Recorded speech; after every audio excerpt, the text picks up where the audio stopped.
Hey guys, it's your pal Victor here from Cult Classics and Cult Following, and we just watched the season finale of Loki, and we're gonna break down just what we saw right now.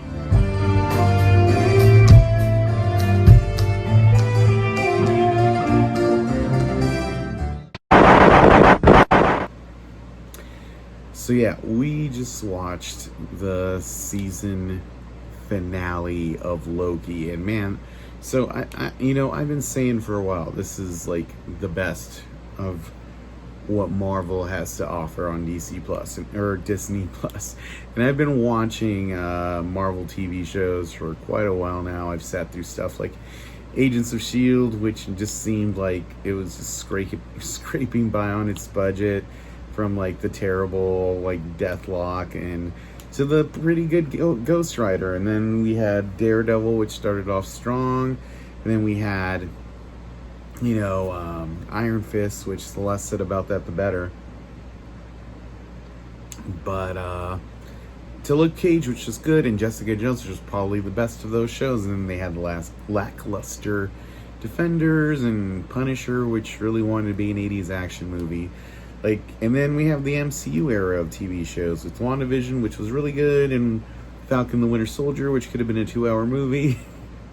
Not to dog that show. I love the Sam Wilson Captain America, but just the potential in these shows is so great. And when Loki started up, it's like a lot of people were like, "Oh, this is like Doctor Who," and I think as we sat through all 6 of these episodes, we now realized Loki is the MCU's Rick and Morty.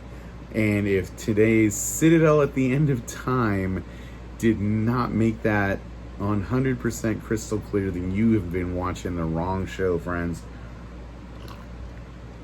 So let me tell you guys, this episode, it starts with Sylvie and Loki united. They're going to go in and take down the head of the TVA, and they get into the castle, and they are confronted by Miss Minutes in a jump scare inducing scene that shook me, man, because I can tell you Tara Strong killed it as Miss Minutes, a character that I think a lot of people were thinking was going to be a lot more than the main bad guy's little helper app, but ultimately that's what it was. And the Miss Minutes offers Loki everything he wanted: the Infinity Gauntlet, the ability to destroy Thanos, and being able to rule the universe. And he offers Sylvie, the both of them, the ability to live in the same timeline and go back and live their lives and have no issues. And this like Christmas present wrapped up with a big bow. And ultimately they both just kind of go, "Nah, we good."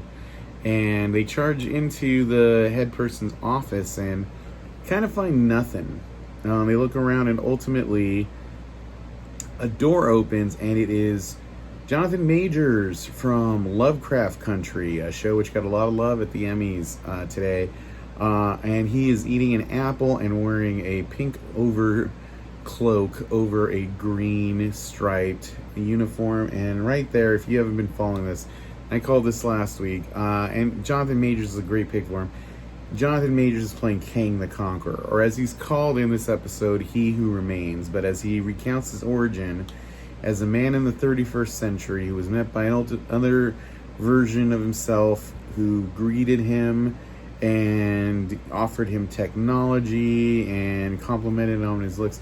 All I could think of was that episode of Rick and Morty when they go to Shoney's, and Rick tells the origin of how he got the portal gun, and the origin of the Citadel of Ricks and everything. It's very similar, but the origin he retells is the origin of Kang the Conqueror. When he asked point blank his name, he refuses to speak.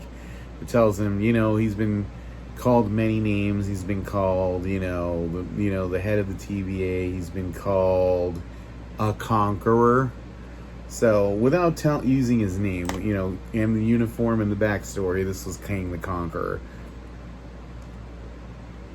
which killed the internet's buzz with its weird King Loki and Mephisto theories. And can I just say, guys, it's been 2 series now. Let's stop with the Mephisto theories. Seriously, Mephisto, Not gonna happen. It's just not gonna happen. Let it go. Let it go. Let it go. But yeah, King the Conqueror, and he's telling us the story about how the story of the multiverse war, and how ultimately he was the king left standing, and now he's basically a bored god at the end of the universe who knows everything, and he wants to, give the Lokis a chance to take over, and he'll go off and do something different because he's just done.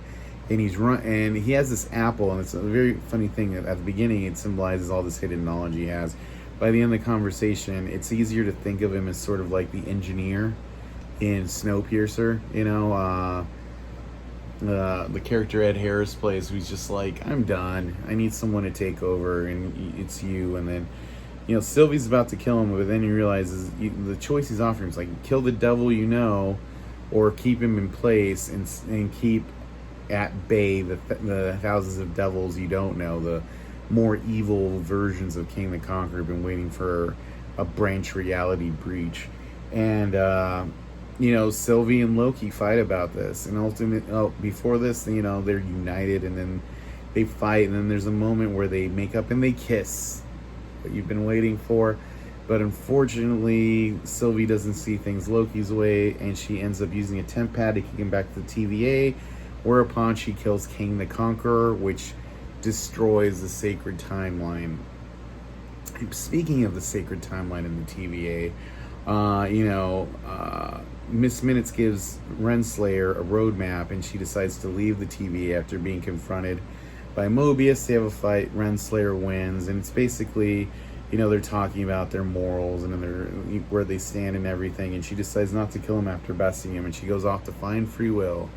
And we know in the comics, eventually she finds King and they hook up, so I figure that's where it's going. And then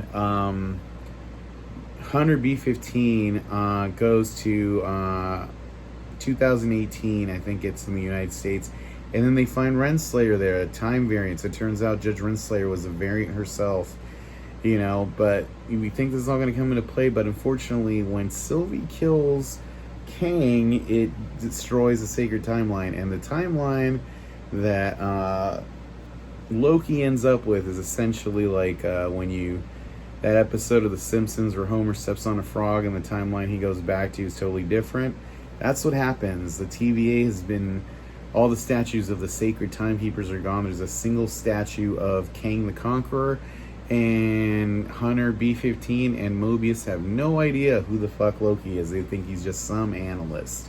So the timeline is fractured, fucked beyond all recognition, and we don't get an end scene. We get a file that gets stamped, Loki will return in season 2.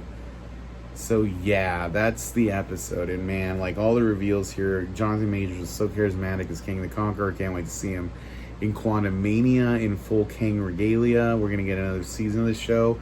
And you realize King had to be the bad guy, because at least, we have Doctor Strange 2 Multiverse of Madness, we have Spider-Man Far From Home, and Ant-Man and the Wasp Quantumania. That's 3 movies dealing with the quantum universe, multiverses, and time. So clearly, Phase 4's villain Kang, there we go, boom.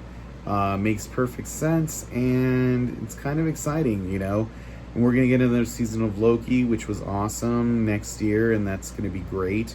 Tom Hiddleston was great, Sophia DiMartino was great as Sylvie, and Jonathan Majors, like I said, he hit a grand slam as his first go as Kang / He Who Remains.